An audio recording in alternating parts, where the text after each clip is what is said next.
आज के इस वीडियो में बिहार सामान्य ज्ञान के 500 प्रश्नों के लिए पहला भाग लेके आ रहे हैं। यहाँ पर आपको 100 क्वेश्चन देखने को मिलेगा। अगर आप चाहते हैं इस वीडियो का पीडीएफ डाउनलोड करना या फिर इसको टेस्ट के रूप में लेना, तो आपको ये वाला ऐप डाउनलोड करना होगा, जिसका लिंक इस वीडियो के डिस्क्रिप्शन में और पहले कमेंट बॉक्स में मिल जाएगा।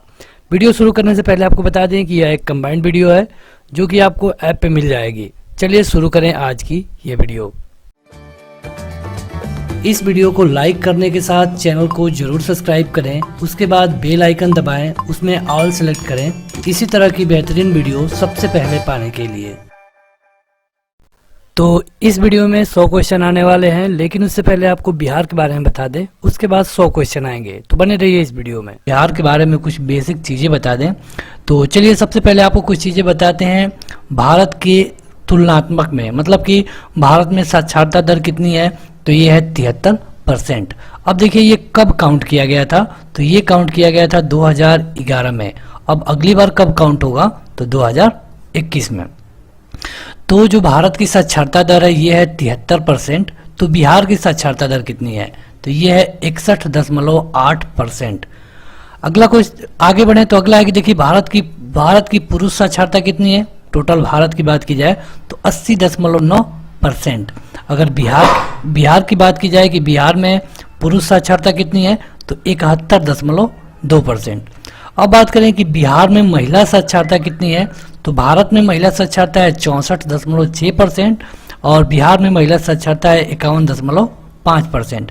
देखिए यहाँ पे जो भी मतलब पॉइंट में भी है, आपको इन्हें अच्छी तरह से याद रखना होगा, क्योंकि कई बार ऑप्शन पॉइंट में भी बनते हैं। तो आपको जो भी एग्जैक्ट पॉइंट में है, जैसे कि 64.6%, तो आपको इतना याद रखना होता है। केवल 64 याद रखने से काम नहीं चलेगा, क्योंकि कभी कभी हार्ड क्वेश्चन बनता है तो पॉइंट में ऑप्शन बनाए जाते हैं।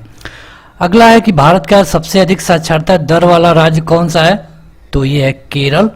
और दूसरा बात करें तो दूसरा है मिजोरम, मतलब कि मिजोरम में जो साक्षरता है 91.3% है और केरल में सबसे अधिक साक्षरता है लगभग 94%। तो अगर बात करें कि भारत का सबसे कम साक्षर जिला कौन सा है, तो ये है बिहार और यहाँ पे कितना है, तो 61.8%। आगे बढ़ें तो अगला है कि केंद्र शासित प्रदेशों में सबसे अधिक साक्षरता वाला प्रदेश कौन सा है, केंद्र शासित में, जो कि सेंट्रल गवर्नमेंट के अंडर में होते हैं। तो ये है 91.8%। और बिहार का अधिकतम साक्षरता वाला जिला कौन सा है, तो ये है रोहतास और यहाँ की साक्षरता कितनी है, तो 73.37%। बिहार में सबसे कम साक्षरता दर वाला जिला कौन सा है, तो ये है पूर्णिया और परसेंटेज कितना है, 51.08%। आप इसको एक बार देख लीजिए, उसके बाद जब आपके सामने क्वेश्चन आएगा तो इन्हीं में से वो क्वेश्चन पूछे गए हैं।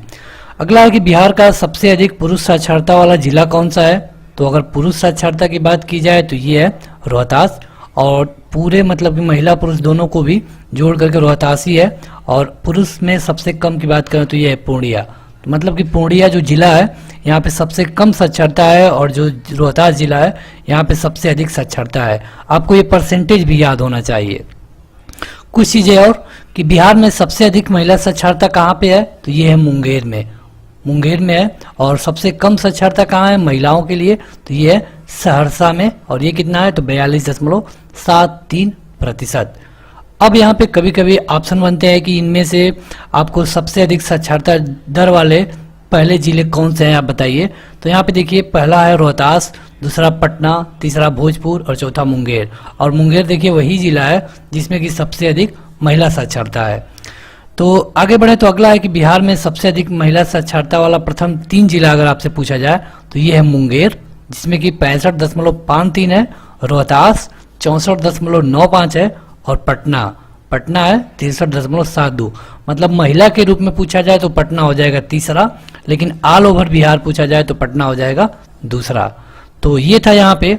अब चलिए शुरू करते हैं क्वेश्चन। बिहार दिवस कब मनाया जाता है, और यहाँ पे आपके ऑप्शन है, तो तुरंत अपना उत्तर हमें कमेंट करके बताइए कमेंट बॉक्स में।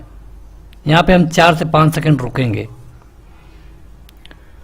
तो सही उत्तर है कि 22 मार्च को, मतलब कि हर साल 22 मार्च को मनाया जाता है बिहार दिवस। तो देखिए ये क्वेश्चन भले ही बेसिक है, लेकिन कई बार परीक्षाओं में पूछा गया है। अगला क्वेश्चन है कि बिहार में सबसे अधिक जनसंख्या वाला जिला कौन सा है। यहाँ पे आपके ऑप्शन है और तुरंत अपना ऑप्शन ट्रिक करके बताइए, हमें कमेंट करिए। तो ये है, अगर सबसे अधिक जनसंख्या पूछा जाए तो ये है पटना। और अगर जैसे कि साक्षरता के बारे में पूछा जाए पटना का नंबर, तो साक्षरता के रैंक में पटना दूसरे नंबर पे आता है, पहले नंबर पे क्या है तो रोहतास है। अगर महिला साक्षरता में पूछा जाए पटना का नंबर, तो महिला साक्षरता में आएगा तीसरे नंबर पे। अगला क्वेश्चन कि बिहार की राजधानी कहाँ है, तो बेहद आसान क्वेश्चन ये है पटना। और जो बिहार में एक हाई कोर्ट है, बिहार में केवल एक ही हाई कोर्ट है, तो ये पटना में ही अवस्थित है। अगला क्वेश्चन कि बिहार में कितने प्रमंडल हैं, और यहाँ पे आपको आपके ऑप्शन मिलते हैं, तो तुरंत कमेंट करिए। तो बिहार में प्रमंडलों की संख्या है 9। ये बेसिक क्वेश्चन है, हमने शुरू में ही आपको बताया था कि ये बिहार सामान्य ज्ञान के लिए पार्ट 1 है, इसलिए इसके क्वेश्चन बेहद आसान होंगे। अगर आप इससे और ज़्यादा मॉडरेट या फिर हार्ड क्वेश्चन चाहते हैं तो आपको इसका अगला पार्ट देखना होगा, और जिसका लिंक आपको डिस्क्रिप्शन में और पहले कमेंट बॉक्स पे मिल जाएगा। क्वेश्चन है कि बिहार का उच्च न्यायालय कहाँ पर है, हाई कोर्ट, तो हमने अभी बताया था कि ये है पटना में। अगला क्वेश्चन कि बिहार में अनुमंडल कितने हैं। अभी आपने देखा प्रमंडल जिनकी संख्या थी 9, अब यहाँ पे आपको बताना है अनुमंडल कितने हैं। तो इनकी संख्या है 101। आप इस वीडियो में बने रहिए, अंत में हम आपसे एक एक्स्ट्रा क्वेश्चन पूछेंगे जिसका उत्तर आप हमें कमेंट करके बताएंगे। अगला क्वेश्चन है कि बिहार में सबसे कम साक्षरता वाला जिला कौन सा है, ऑल ओवर, मतलब कि महिला पुरुष कोई स्पेशली नहीं बताना है। तो ये है पूर्णिया, क्योंकि वीडियो की स्टार्टिंग में हमने आपको ये सब बता दिया था। पूर्णिया है सबसे कम साक्षरता वाला जिला। अगर सबसे ज्यादा पूछा जाए तो कौन सा होगा, रोहतास। बढ़ते हैं आगे। अगला क्वेश्चन है कि बिहार का राजकीय भाषा क्या है। तो बिहार की जो राजकीय भाषा है वो है हिंदी तथा उर्दू। बढ़ते हैं आगे। अगला क्वेश्चन कि बिहार में सबसे कम जनसंख्या वाला जिला कौन सा है। तुरंत कमेंट करिए, और जो लोग अभी तक इस वीडियो को लाइक नहीं किए हैं जरूर लाइक कर दें। तो अगर सबसे कम जनसंख्या पूछा जाए तो ये है शेखपुरा। सबसे ज्यादा जनसंख्या पूछा जाए तो ये है पटना। अगला क्वेश्चन कि बिहार में सबसे ठंडा वाला जिला कौन सा है, मतलब कि जहां जो आर्द्रता है ठंडी रहती हो, तो ये है गया। सही उत्तर है गया। अगला क्वेश्चन कि बिहार का राजकीय फूल क्या है। तो बेहद आसान क्वेश्चन, ये है गेंदा। गेंदा का फूल बिहार का राजकीय फूल है। अगला क्वेश्चन कि बिहार में सबसे अधिक लिंगानुपात वाला जिला कौन सा है। देखिए लिंगानुपात का क्या मतलब है कि 1000 पुरुषों पर कितनी महिलाएं हैं, इसी को कहते हैं लिंगानुपात। जैसे कि अगर 1000 पुरुषों पे 900 महिलाएं हैं तो यहाँ पे कहा जाएगा कि यहाँ का लिंगानुपात 900 है। तो आपको बताना है कि बिहार का सबसे अधिक लिंगानुपात कौन से जिले का है। तो ये है गोपालगंज। गोपालगंज। और अगर ऑल ओवर इंडिया पूछे तो ये है केरल। अगर ऑल ओवर इंडिया पूछता है तो केरल होगा। और अगर इंडिया में सबसे कम पूछा जाए तो हरियाणा होगा। तो इस तरह आपको ये सारी चीज जानने चाहिए। क्वेश्चन है कि बिहार में नमक सत्याग्रह कब शुरू किया गया। तो देखिए नमक सत्याग्रह वैसे तो हुआ था गुजरात में, लेकिन हर जगह उन्हीं का मतलब उसी समय पर सत्याग्रह शुरू किया गया था, उसी तरह उनको सपोर्ट करने के लिए। तो जो बिहार में था ये था 15 अप्रैल 1930 को, गांधी जी को सपोर्ट करने के लिए। आपने पढ़ा होगा कि गांधी जी ने अपना पहला जो आंदोलन था किया था चंपारण में ही, जो कि बिहार में ही है, और यहाँ पे उनका कारण था नील खेतिहरों के सपोर्ट में। अगला क्वेश्चन में आपको बताना है कि बिहार का राजकीय वृक्ष कौन सा है। बेहद आसान क्वेश्चन, और सभी लोग इसका उत्तर कमेंट करके बता देंगे। यह है पीपल। अगला क्वेश्चन कि बिहार में सबसे अधिक वर्षा वाला जिला कौन सा है। तो अगर सबसे अधिक वर्षा वाला जिला की बात करें तो यह है किशनगंज। बढ़ते हैं आगे।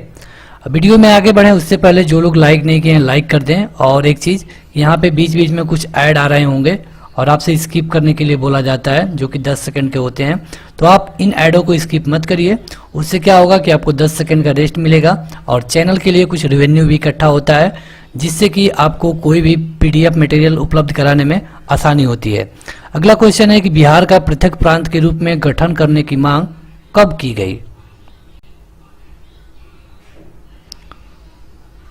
तो ये किया गया था 1906 में। देखिए 1905 में बंगाल का विभाजन हो गया था, जो बांग्लादेश आप देखते हैं पहले भारत में हुआ करता था। तो यहाँ पे जब 1905 में विभाजन हो गया, तो यहाँ पे जब आंदोलन अपना बड़ा रूप लिया, तो यहाँ पे बिहार को अलग प्रांत के रूप में गठन करने की मांग की गई। सन था 1906। अगला क्वेश्चन कि बिहार का राजकीय पशु कौन सा है? अभी आपने फूल और वृक्ष देखा है, तो राजकीय पशु है बैल। अगला क्वेश्चन कि मूल रूप से बिहार शब्द का मतलब क्या है?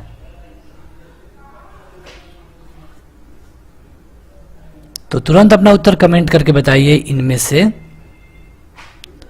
देखिए अगर आप ये वीडियो लाइव देख रहे हैं तब तो आप हमें चैट बॉक्स में कमेंट कर पा रहे होंगे। अगर आप ये वीडियो बाद में देखेंगे तो आप अपना उत्तर हमें कमेंट बॉक्स में कमेंट करके बताया करिए। तो ये है बौद्ध मठ, मतलब कि जो बिहार है, यहाँ पे आपको पता होगा कि यहीं पे बोध गया में भगवान बुद्ध को ज्ञान की प्राप्ति हुई थी, और इस बिहार शब्द का यही मतलब है बौद्ध मठ। अगला क्वेश्चन कि बिहार में कितने जिले हैं?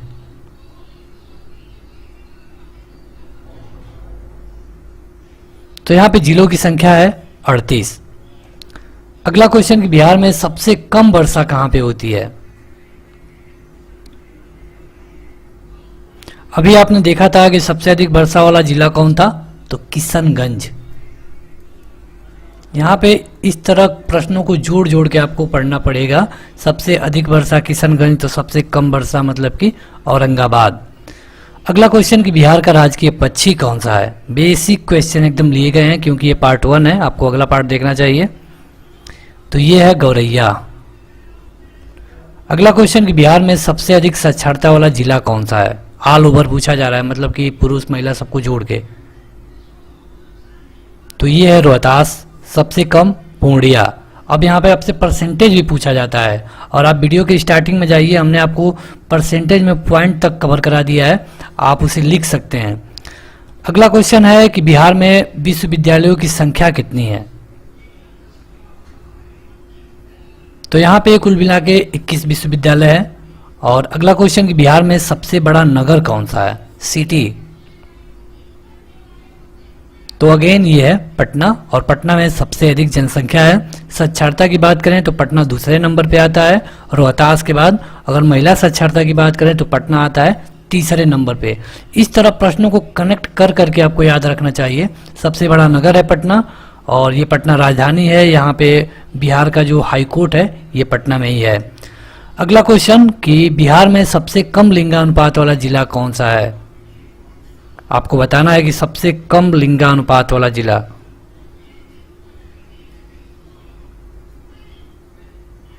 तो ये है मुंगेर। ये है मुंगेर। तो कि बिहार का मुगल साम्राज्य के प्रांत के रूप में गठन कब हुआ?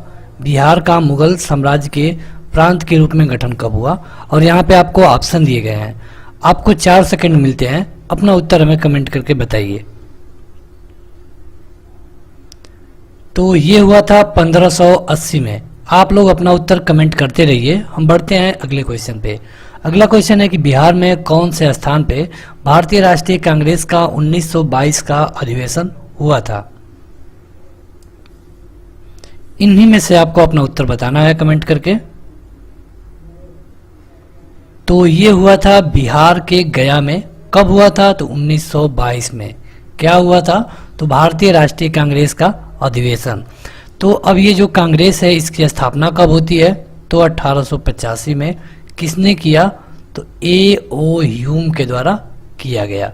अब इसका 1922 वाला सेशन हुआ बिहार में, और बिहार के गया में। अगला क्वेश्चन कि कौन से काल में बिहार की राजनीतिक शक्ति, शैक्षिक एवं सांस्कृतिक गरिमा खंडित हुई?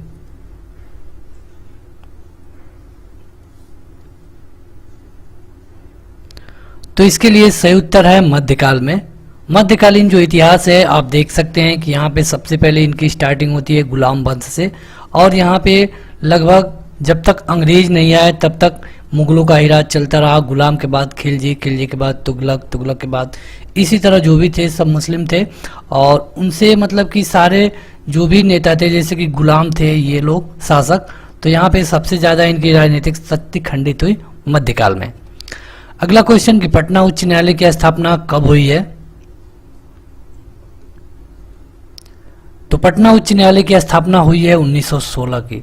पटना उच्च न्यायालय जिसका जो क्षेत्राधिकार है पूरे बिहार का है, मतलब कि बिहार में जो भी मैटर होगा इसके लिए अगर आप हाई कोर्ट जाना चाहते हैं तो आपको जाना होगा पटना हाई कोर्ट में। देखा जाए तो पटना बिहार का सबसे बड़ी जिला तथा शहर भी है, और यहाँ पे साक्षरता की दृष्टि से ये तीसरा जिला है, और देखा जाए तो अगर महिला साक्षरता की बात करें तो ये तीसरा है, पुरुष साक्षरता या फिर ऑल ओवर की साक्षरता की बात करें तो ये दूसरा नंबर पे है। पहले नंबर पे आता है रोहतास। अगला क्वेश्चन कि बिहार बंगाल से कब अलग हुआ? यहां पे ऑप्शन है, कमेंट करके बताइए। तो ये हुआ 1912 में, और जब लॉर्ड पंचम इंडिया आए थे तो उन्हीं ने उसी समय जब कलकत्ता से दिल्ली को राजधानी शिफ्ट किया गया उसी समय इसको अलग कर दिया गया। हालांकि आपको बता दें कि बिहार विभाजन की मांग की जा रही थी 1906 से ही। 1906 से मांग शुरू हो गई, लेकिन ये पूरी हुई 1912 में जाके। अगला क्वेश्चन कि पाटलिपुत्र में स्थित चंद्रगुप्त का महल मुख्यतः किस चीजों का बना है?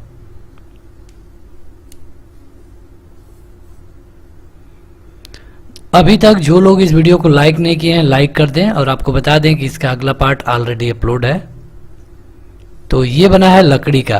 पाटलिपुत्र में जो चंद्रगुप्त का महल है ये लकड़ी का बना है। अगला क्वेश्चन कि बिहार के लोकसभा से कितने सदस्य चुने जाते हैं? तो लोकसभा मतलब कि ये 5 साल के लिए लोग इलेक्ट होते हैं, जैसे कि 2014 में हुआ था, 2019 में हुआ है, इस तरह। तो यहाँ पे संख्या है 40।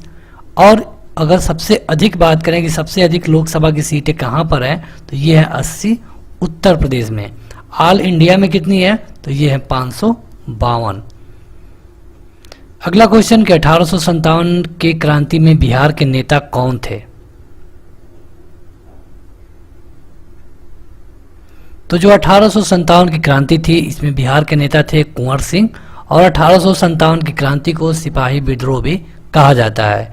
ये विद्रोह मेरठ से शुरू हुआ और यहाँ से बढ़ते बढ़ते ये लगभग हर जगह बड़े शहरों में गया, जैसे कि बिहार, उसके बाद से यूपी में बात करें तो लखनऊ, झांसी, कानपुर, इस तरह हर जगह था। यहाँ पे हर जगहों के नेता अलग अलग थे। ये अलग बात है कि अंग्रेजों ने उसे 1 साल के अंदर ही दबा दिया, लेकिन जो बिहार में इस क्रांति के नेता थे उनका नाम था कुंवर सिंह। अगला क्वेश्चन कि बिहार के 1857 की क्रांति के नेता कुंवर सिंह का देहांत कब हुआ?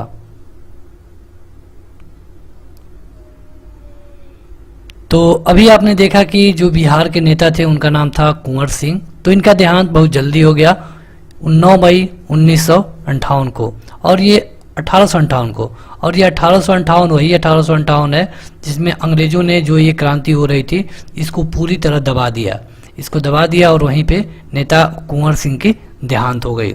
अगला क्वेश्चन, और इसमें आपको बताना है कि जो बिहार विधानसभा है उसमें इस समय कितने सदस्य हैं?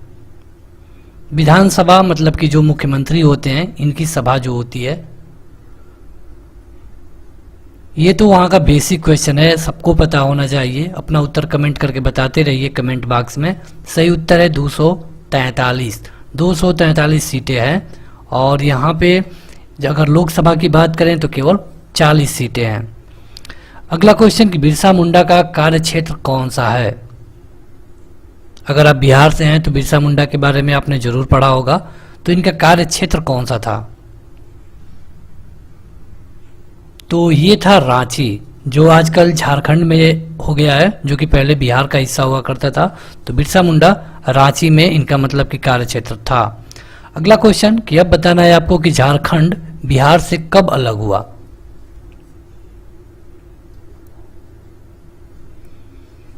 तो झारखंड बिहार से अलग किया गया 15 नवंबर 2000 को, और ये दिन इसी साल 3 राज्यों को अलग किया गया जिसमें झारखंड भी था, और इसी के चलते बिहार का कुछ हिस्सा झारखंड में चला गया। अगला क्वेश्चन कि स्वामी सहजानंद का संबंध किससे है, कौन से आंदोलन से? सहजानंद। जल्दी जल्दी अपना उत्तर कमेंट करते रहिए, और जो लोग अभी तक इस वीडियो को लाइक नहीं किए हैं जरूर लाइक कर दें। तो ये था इनका किसान आंदोलन से नाम आता है, इनका स्वामी सहजानंद का नाम आता है बिहार में किसान आंदोलन से। अगला क्वेश्चन कि बिहार सोशलिस्ट पार्टी के संस्थापक कौन थे?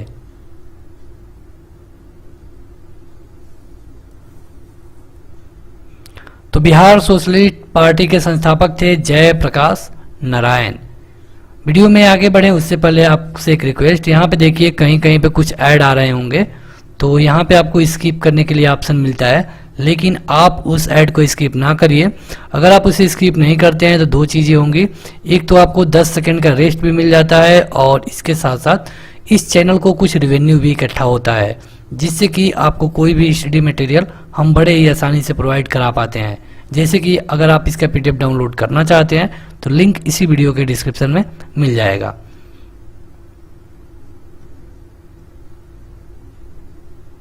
बढ़ते हैं आगे। अगला क्वेश्चन है कि बिहार में राज्यसभा की कितनी सीटें हैं? आपने देखा कि लोकसभा की 40 सीटें थी, तो अब बताना है कि बिहार में राज्यसभा की कितनी सीटें हैं।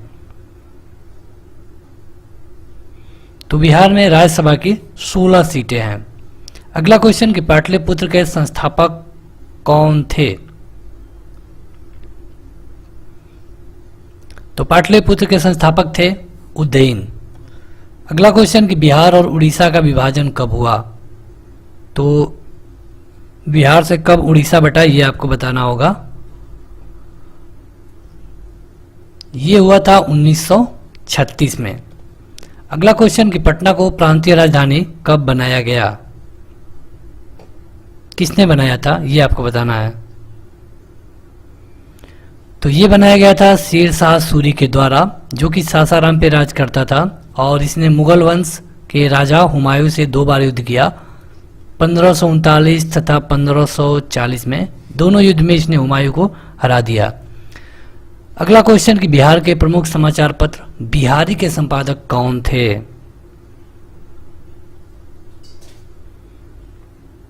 तो ये थे बाबू माहेश्वर प्रसाद। अगला क्वेश्चन कि बिहार में सबसे अधिक लोकप्रिय सुल्तान कौन था? तो वही ऑप्शन सही है, शेर शाह सूरी, जो कि सासाराम पे राज करते थे। इनकी मृत्यु हो गई थी कालिंजर के किले में, और इनकी जो डेथ के बाद बनाई गई कब्र ये सासाराम में ही बनाई गई। अगला क्वेश्चन कि बिहार में किसान सभा की स्थापना किसके द्वारा की गई?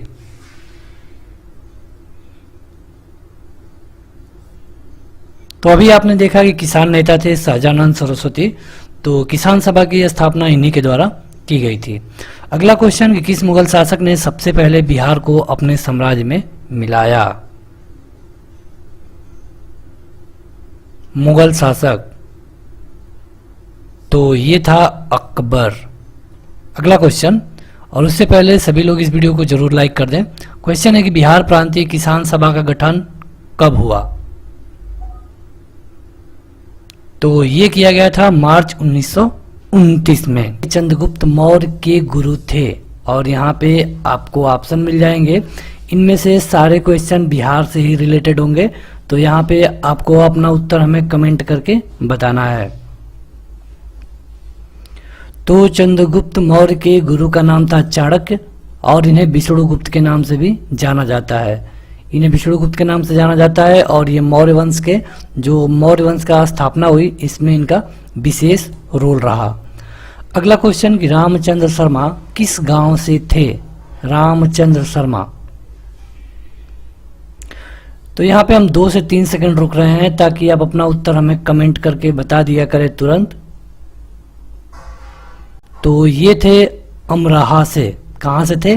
अमराहा से। अगला क्वेश्चन कि बिहार का शोक निम्नलिखित में से किसे कहा जाता है? बेहद आसान क्वेश्चन तथा महत्वपूर्ण भी है। इस क्वेश्चन को आप स्टार मार्क कर लेंगे। ये स्टार मार्क करने लायक क्वेश्चन है क्योंकि कई बार पूछा जा चुका है। बिहार का शोक कहते हैं कोसी नदी को, जो कोसी नदी है इसको कहते हैं बिहार का शोक। अब इसे बिहार का शोक क्यों कहा जाता है? तो ऐसा इसलिए होता है कि जब भी इसमें ज़्यादा पानी होता है ये बिहार के लिए तबाही लेके आती है। जिस प्रकार जो दामोदर नदी है उसको बंगाल का शोक कहते हैं, पश्चिम बंगाल का, उसी तरह जो कोसी नदी है उसको बिहार का शोक कहा जाता है। अगला क्वेश्चन, उससे पहले आपको बता दें कि अगर आप इसका पीडीएफ डाउनलोड करना चाहते हैं तो आपको लिंक इसी वीडियो के डिस्क्रिप्शन में मिल जाएगा। आप उस वेबसाइट पर जाके इसका पीडीएफ और इसके साथ साथ और भी चीज़ों का पीडीएफ डाउनलोड कर पाएंगे। अगला क्वेश्चन है कि बिहार में तेल शोधक कारखाना कहाँ पर है? तो इसके लिए सही उत्तर है बरौनी में। बिहार में जो तेल शोधक कारखाना है इनमें से बरौनी में है। अगला क्वेश्चन कि कांग्रेस सोशलिस्ट पार्टी की पहली बैठक कहाँ पे हुई थी? कांग्रेस सोशलिस्ट पार्टी की पहली बैठक कहाँ पे हुई थी? तो ये हुई थी पटना में। कांग्रेस सोशलिस्ट पार्टी की पहली बैठक पटना में हुई थी और पटना बिहार की राजधानी भी है। अगला क्वेश्चन कि बिहार में बहने वाली नदियों में से किसका उद्गम अमरकंटक से है?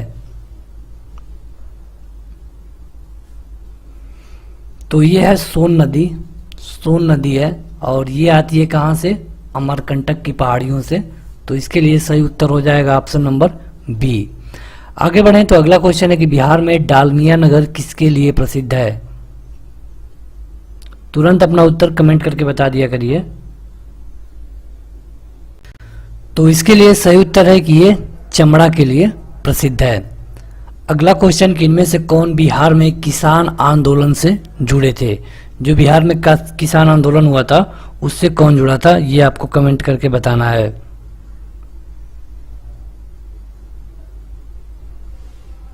तो ये थे राजेंद्र प्रसाद, जो कि बाद में चल के भारत के पहले राष्ट्रपति भी बने। अगला क्वेश्चन है कि कौन से देश की सीमा बिहार राज्य से जुड़ती है? इनमें से बताना है कि इनमें से कौन सा ऐसा देश है जो कि बिहार से सटा हुआ है।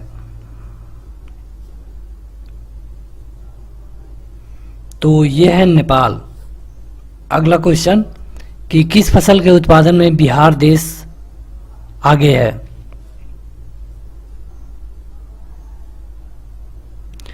तो ये है मखान। क्या है? मखान। क्योंकि चावल की अगर बात की जाएगी तो हो जाएगा पश्चिम बंगाल, अगर गन्ना की बात की जाती है तो हो जाता है उत्तर प्रदेश। अगला क्वेश्चन कि कोकोलत जलप्रपात बिहार के कौन से जिले में स्थित है? कोकोलत जलप्रपात। तो जो कोकोलत जलप्रपात है ये है नवादा जिले में।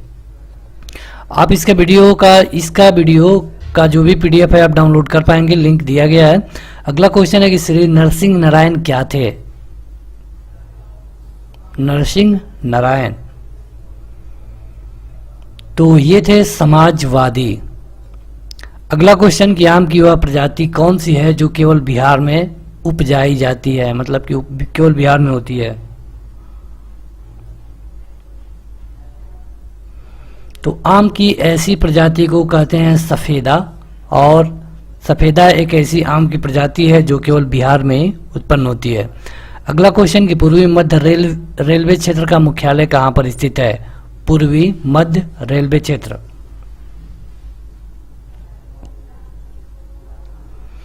तो ये है हाजीपुर में। देखिए अगर आपको ये वीडियो पसंद आती है तो आप इसे जरूर लाइक करिए।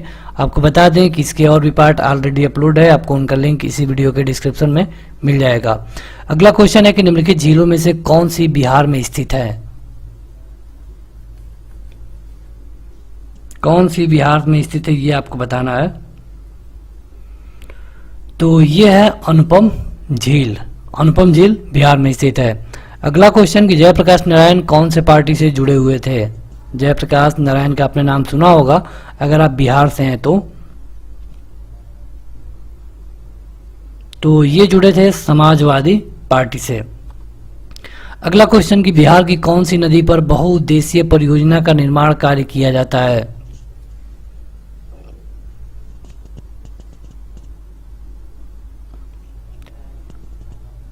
तो ये है कोसी नदी, जिसे बिहार का शोक भी कहा जाता है। अगला क्वेश्चन कि निम्नलिखित में से कौन सा शहर बिहार के सबसे पूर्वी भाग में स्थित है।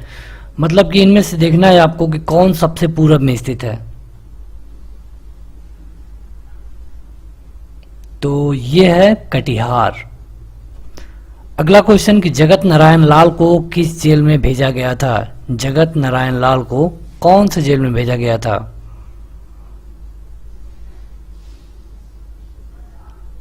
तो इनको भेजा गया था बांकीपुर जेल में। अगला क्वेश्चन कि बिहार में केला उत्पादन का प्रसिद्ध क्षेत्र कौन सा है। केला उत्पादन का प्रसिद्ध क्षेत्र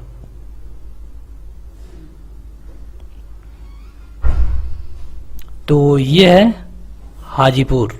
हाजीपुर का केला के बारे में आपने जरूर सुना होगा। अगला क्वेश्चन है कि बिहार केसरी के नाम से किसे जाना जाता है। बिहार केसरी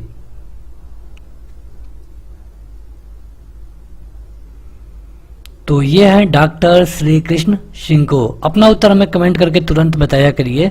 आप इसका पीडीएफ जरूर डाउनलोड करिएगा। वीडियो खत्म होने के बाद आपको लिंक इसी वीडियो के डिस्क्रिप्शन में मिलेगा। अगला कि मखान की खेती के लिए देश का अग्रणीय राज्य कौन सा है। तो बेहद आसान क्वेश्चन, क्योंकि अभी ये आया था। तो हमने अभी देखा था कि बिहार में सबसे अधिक मखान का उत्पादन होता है। अगला क्वेश्चन कि पुराना बिहार का कितना प्रतिशत जमीन लेकर झारखंड राज्य बनाया गया। तो जो बिहार पुराना बिहार था, मतलब कि जिसमें झारखंड भी मिला हुआ था, इसका लगभग 45% जमीन लेकर के उसे बना दिया गया झारखंड। मतलब कि आज का जो आप बिहार देखते हैं ये केवल लगभग 55% है पहले की अपेक्षा। अगला क्वेश्चन कि बिहार में कोयले का अनुमानित भंडार कितना है। तो ये है 16 करोड़ टन। अगला तथा आज का अंतिम क्वेश्चन कि संपूर्ण बिहार राज्य स्थित है किस तरह के मैदान में। तो संपूर्ण बिहार मैदानी क्षेत्र में स्थित है। नालंदा विश्वविद्यालय किस लिए विश्व प्रसिद्ध था। आपको पता होगा कि मौर्य काल के समय पे जो नालंदा विश्वविद्यालय है या फिर उससे पहले भी ये विश्व प्रसिद्ध था, क्योंकि यहाँ पे कई चाइनीज भी आए हैं पढ़ने के लिए। तो यहाँ पे ये किस लिए प्रसिद्ध था, कौन सी चीज़ के पढ़ाई के लिए। तो ये था बौद्ध धर्म दर्शन के लिए। सबको पता है कि जो बौद्ध धर्म के प्रवर्तक थे, स्टार्टर थे, उनको ज्ञान की प्राप्ति बिहार से ही हुई थी। तो जो नालंदा विश्वविद्यालय है बिहार में है और ये बौद्ध धर्म दर्शन के लिए विश्व प्रसिद्ध था। अगला क्वेश्चन कि अजातशत्रु के वंश का क्या नाम था। जो अजातशत्रु थे वो किस वंश के थे ये आपको बताना है। और यहाँ पे आपके 4 ऑप्शन मिलता है। तो 2 सेकंड के अंदर अपना उत्तर हमें कमेंट करके बताइए।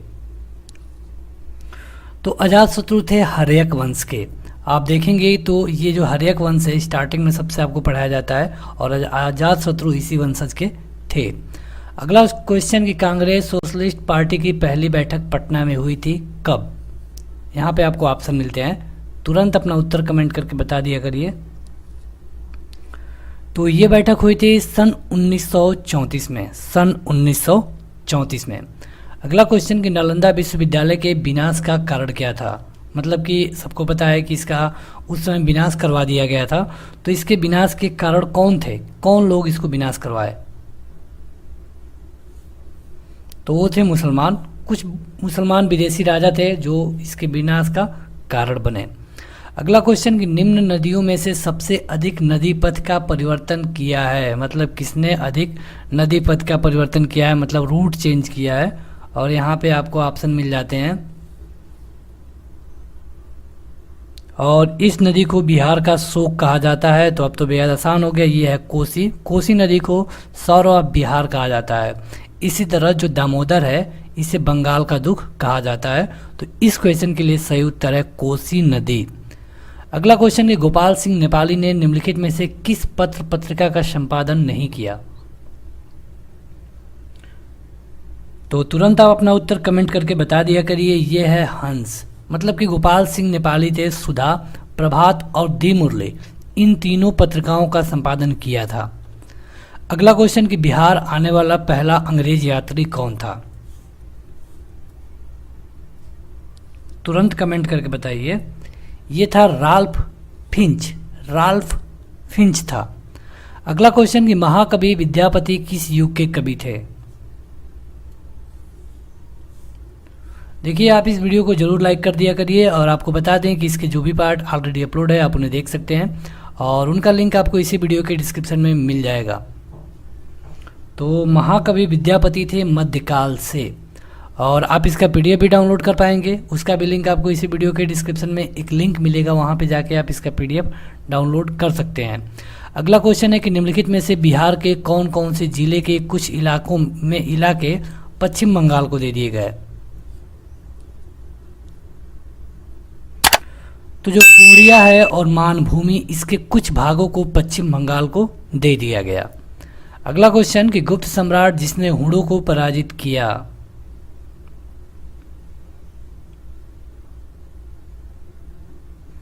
तो ये था स्कंदगुप्त। बढ़ते हैं आगे। अगला क्वेश्चन कि बलदेव सहाय ने महाधिवक्ता पद से त्याग पत्र कब दिया था। सारे क्वेश्चन बिहार से रिलेटेड हैं। तो ये इन्होंने दिया था भारत छोड़ो आंदोलन के समय, मतलब कि 1942 में।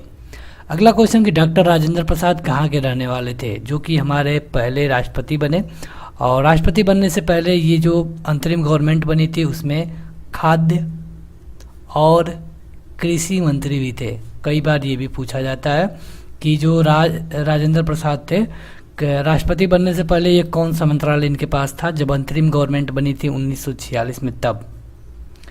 तो ये है बिहार से, जो कि बेहद आसान क्वेश्चन था। अगला क्वेश्चन है कि पटना कलम अथवा पटना शैली का अंतिम चित्रकार किसे माना जाता है।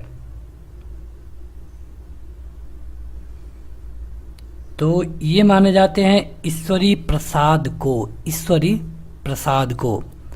अगला क्वेश्चन कि वह स्रोत जिसमें पाटलिपुत्र के प्रशासन का वर्णन उपलब्ध है।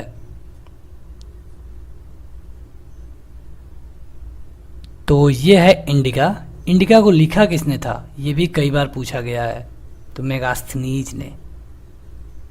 अब आपके लिए क्वेश्चन एक्स्ट्रा से कमेंट करके बताइए, जो मेगास्थनीज था किसके शासनकाल में इंडिया आया था। आपको पता होगा कि ये सबसे पहला विदेशी है जिसने इंडिया पे एक बुक लिखा। अब आपको बताना है कि ये किसके शासनकाल में इंडिया आया था। अगला क्वेश्चन कि जयप्रकाश नारायण कौन से पार्टी से थे। तो जयप्रकाश नारायण थे सोशलिस्ट पार्टी से।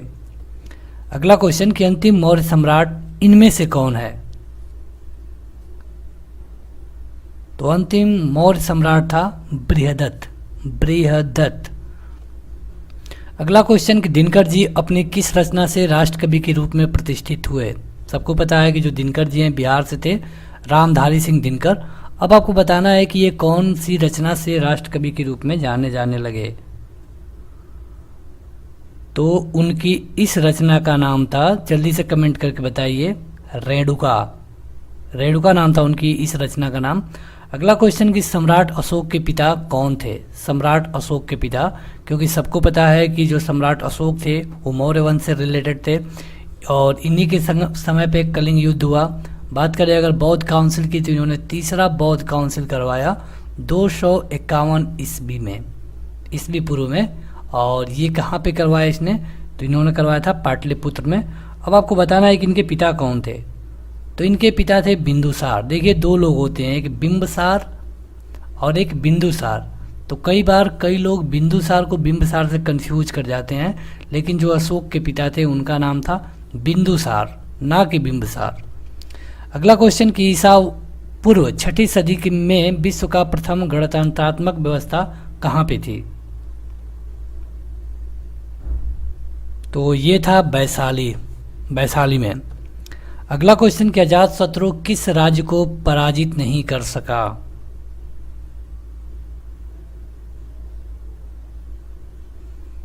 तो ये राज्य था अवंती। अगला क्वेश्चन कि अशोक के शिलालेखों में कौन सी भाषा प्रयोग में लाई गई है।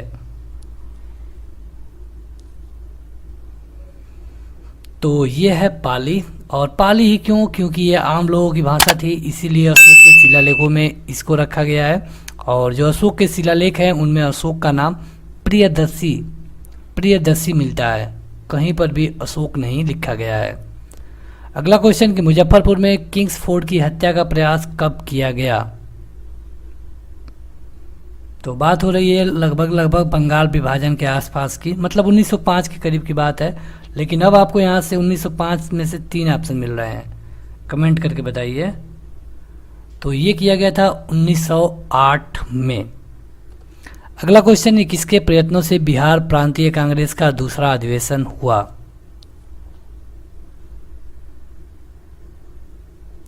तो ये थे श्री दीप नारायण सिंह। देखिए अभी तक आपने इस वीडियो को लाइक नहीं किया है, और अगर आपको यह वीडियो पसंद आती है तो इसे ज़रूर लाइक करिए।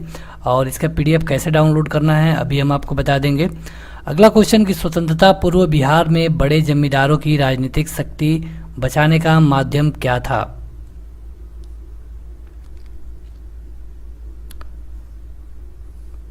ये था आर्थिक स्थिति को।